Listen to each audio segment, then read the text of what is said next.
Bonjour à tous. Vivre pratiquement en tant qu'enfant de Dieu n'est pas toujours chose facile. Nous nous posons la question de savoir de quel côté aller, à droite ou à gauche, parfois dans des situations de notre existence. La Bible, et Paul en particulier, va donner une règle qui me semble être une règle intéressante dans beaucoup de situations de la vie et en particulier dans celles qui impliquent les autres personnes. Dans sa première lettre qu'il écrit aux Corinthiens, il écrit donc au versets 32 et 33, « Ne soyez une pierre d'achoppement ni pour les Grecs, ni pour les Juifs, ni pour l'Église de Dieu, comme moi aussi je me rends agréable en tout et à tous, cherchant non mon avantage, mais celui du plus grand nombre, afin qu'ils soient sauvés. » Voilà la règle qu'il s'impose vraisemblablement et qu'il propose à ceux qui le lisent. Ne soyez une pierre d'achoppement pour personne. Ici les Juifs, le peuple de Dieu, les Grecs, c'est-à-dire les non-Juifs, et enfin l'Église de Dieu, c'est-à-dire l'assemblée des croyants. Ne soyez une pierre d'achoppement pour personne.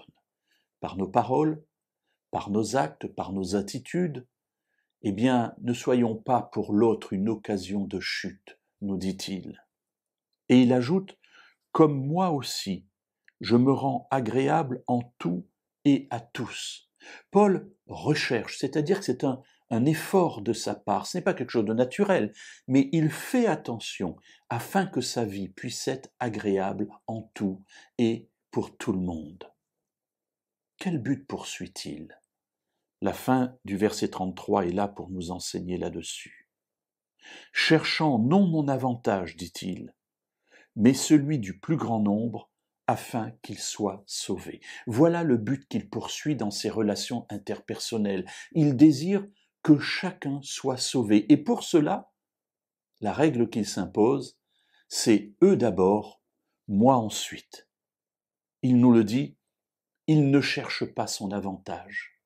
Alors il me semble qu'il y a là une règle de conduite assez simple.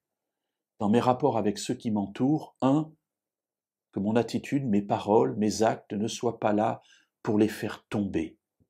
2, que je recherche d'abord leur avantage, parce que derrière cette recherche, il y a le but que je poursuis, qu'ils soient sauvés.